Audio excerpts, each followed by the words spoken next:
Hi guys, Olive here. Here today to tell you about my top books of 2021 so far. We are just now beginning the second half of 2021, so I thought this was a really good opportunity for me to sit down, think back on all the reading that I've done so far this year, and see where things stand.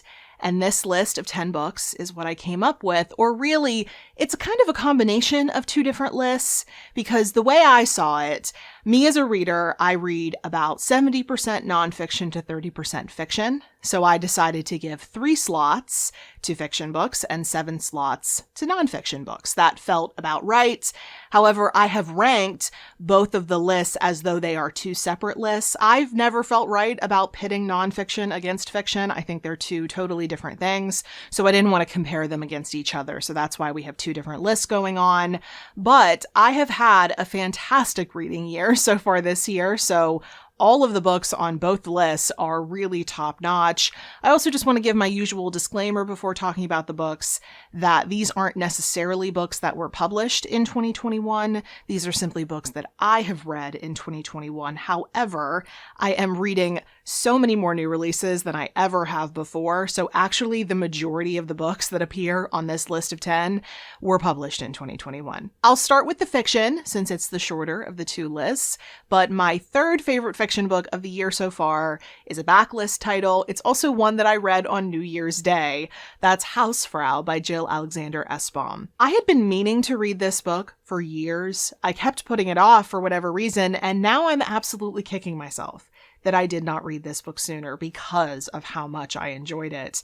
This is a novel that follows an American expat living in Switzerland with her husband and children.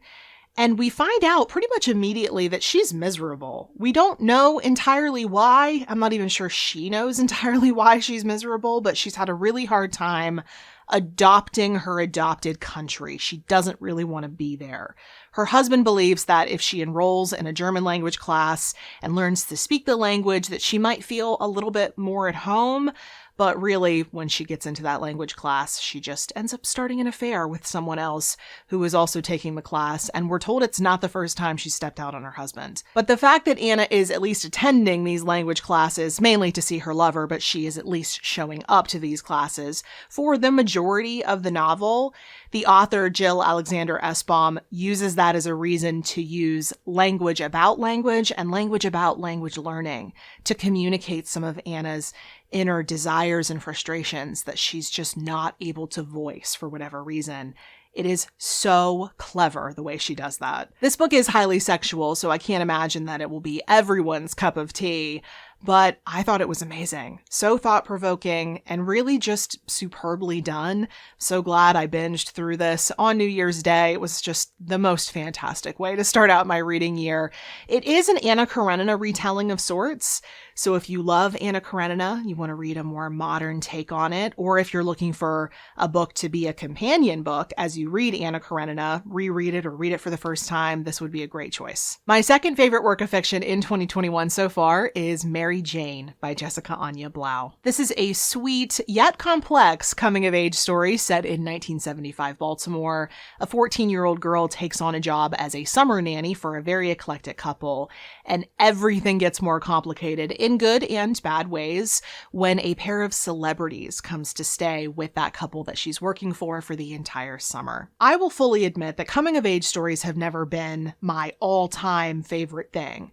I like reading them well enough. I think they're just fine. I enjoy picking one up on occasion, but I have never been over the moon for a coming-of-age story until I read this book.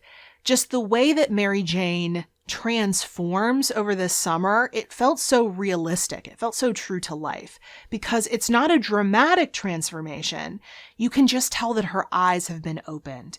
She's at this really transformative time in her young life, what is a very transformative time for most young girls, where we're exiting early childhood and we're now moving into a phase where we're starting to consider what we're going to be like as adults. What do we want for our lives? We're starting to separate ourselves from our parents and gain independence.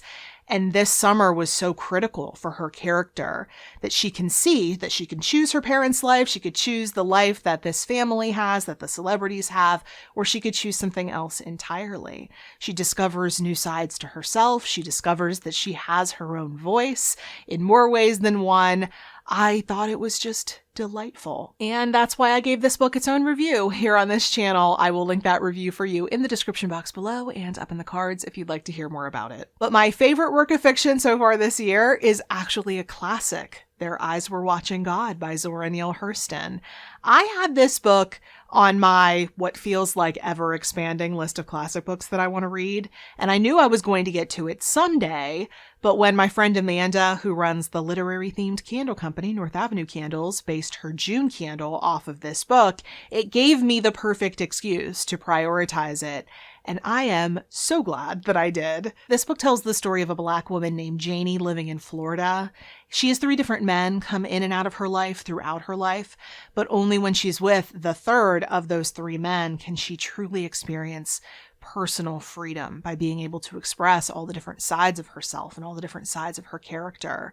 This book is a seminal work of the Harlem Renaissance. It's also considered to be Zora Neale Hurston's masterpiece. I've not even read any of her other work, and I can still see why this is considered to be her masterpiece. This book contains some of the most beautiful lines that I have ever read in literature, lines that will stay with me for the rest of my life. It went in totally different directions than I expected it to. It was riveting, especially at the end. This book is powerful, it's moving, it's gorgeous, it's inspiring. I absolutely loved it. I can't stop thinking about it. I think the movie that Oprah produced comes close to doing it justice. It can't do the entire thing justice. The book is better, of course, and they chose to exclude some things I don't think they should have excluded. But I actually made a video here on this channel discussing that. I discussed the book, I discussed the movie, and I discussed the differences between the two. If you'd like to watch that and hear more of my thoughts on this book, I will link that for you in the description box below and up in the cards. But now, on to the nonfiction. When I say that it's been a strong reading year for nonfiction so far in 2021, just know that that's a massive understatement. The nonfiction books that I've been reading just so far this year have been absolutely incredible. I can already tell that when December rolls around, I'm going to really struggle to come up with that year-end list, especially because it was so challenging coming up with a top 7. It was so hard to narrow it down to just the 7 best nonfiction books of my year so far. But after much agonizing, I did narrow it down to a top 7. And let's talk about them in reverse order, just like I did with the fiction. So the 7th best nonfiction book that I have read thus far this year is Elizabeth Kolbert's newest book that was released this year, Under a White Sky. This is, of course, by the author of the very famous work, The Sixth Extinction, which I should note is a very difficult title for enunciators like me to pronounce. But her new book collects different experiences that she had speaking with and visiting with different people, mainly scientists and environmentalists, but also in some cases public officials, who are trying to push back against human-created changes to the environment. It's a very powerfully written book and reveals some really hard truths about the impact that we as humans are having on this planet. I mean, it's heartbreaking at times, I won't lie to you, but it's certainly very important reading and it's very well done. I actually reviewed this book here on this channel alongside Bill Gates' newest book, How to Avoid a Climate Disaster. The two of them seem to fit each other rather well. They cover similar grounds and they came out around the same time. So that's why I put them together in one video. If you'd like to hear more about Under a White Sky or about both of those books, I will link that video for you in the description box below and up in the cards. In at number 6 is Featherhood by Charlie Gilmore. This is a gorgeously written memoir by a man who took in an abandoned baby magpie chick, which is a bird that's related to crows and ravens. It's part of the corvid family. Very intelligent, very mischievous.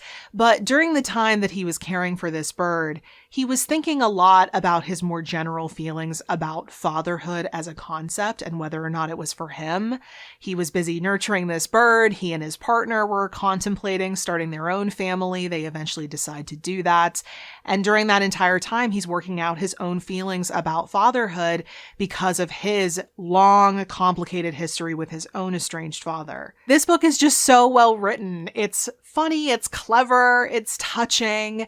If you are like me and you love H is for Hawk by Helen Macdonald, which is probably my favorite nonfiction book of all time, then you have to read this book. I promise you, you will not be disappointed. It's fantastic.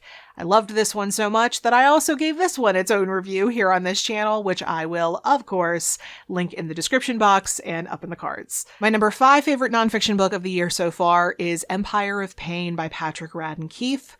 This is a profile, takedown, whatever you want to call it, of the Sackler family, the family that owns Purdue Pharma, which is the company that makes the painkiller OxyContin. This book tells an unbelievable and infuriating story of a family putting their own greed above the well-being of the patients that they were selling this drug to, including people with chronic pain who were lied to about how long this drug lasts and whether or not it was addictive. Putting the subject matter aside, this book reads like a dream. I mean, it's well researched, everything flows perfectly.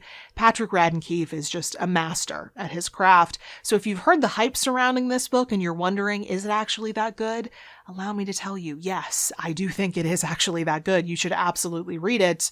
Just be prepared to get angry. At number 4 is Memorial Drive by Natasha Trethewey. This is the memoir of the former United States Poet Laureate, whose mother was tragically murdered when Natasha Trethewey was 19 years old.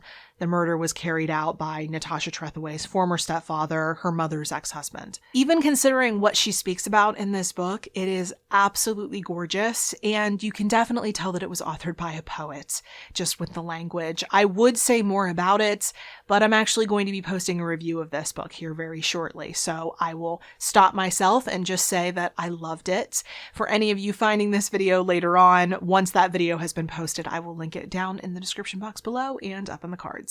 Now, in the 3rd spot is another memoir. It's Between Two Kingdoms by Suleika Jaouad. In this book, the author discusses her experience getting cancer at a very young age and how it changed everything for her.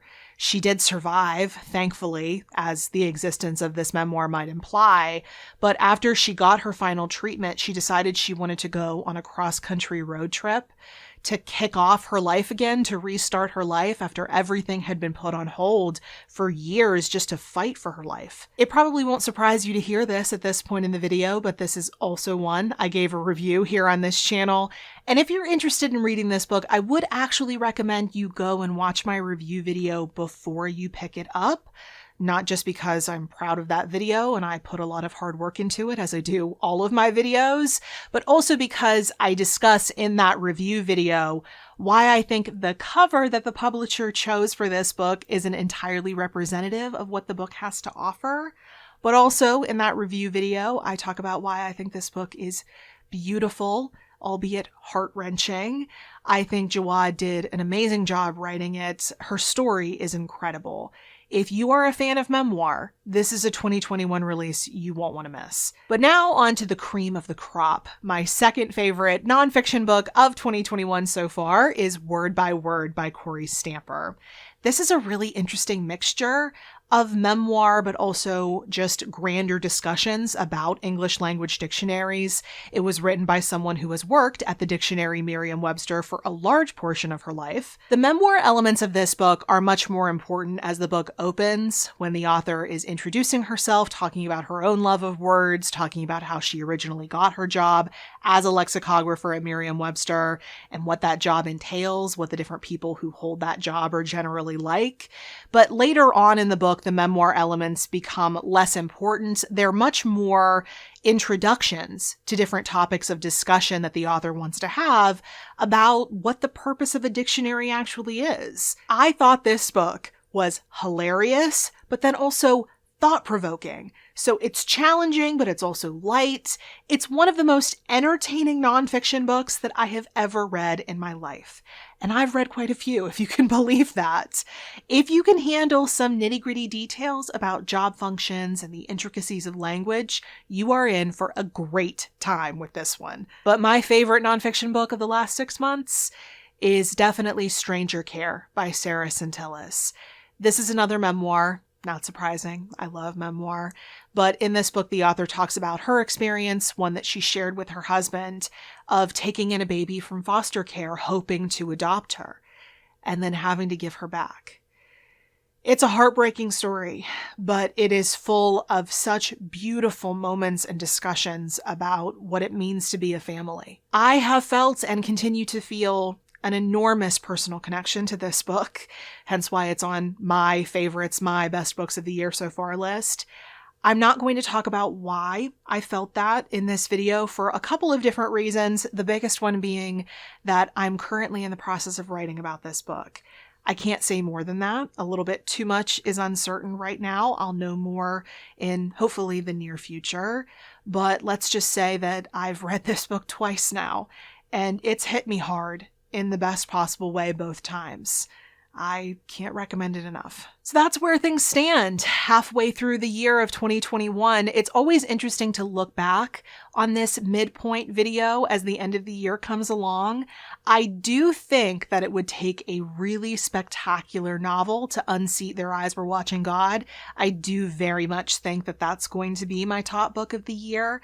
But although I really, really love all the nonfiction books on this list, and a lot of them will probably rank on that year-end list, I do just have this sneaking suspicion that my top nonfiction book of the year is still out there, which is really exciting to think about. So that's it for today's video. If you have read any of the books on this list or would now like to read them after hearing me speak about them, I'd love to hear from you in the comment section below. But if you would like to keep up with what I'm reading and writing about right now, you can find me on various places around the internet, including Goodreads and Instagram. The links to everywhere you can find me will be in the description box below. Thank you so much for watching. I hope you're having a wonderful day, and I'll see you in the next video.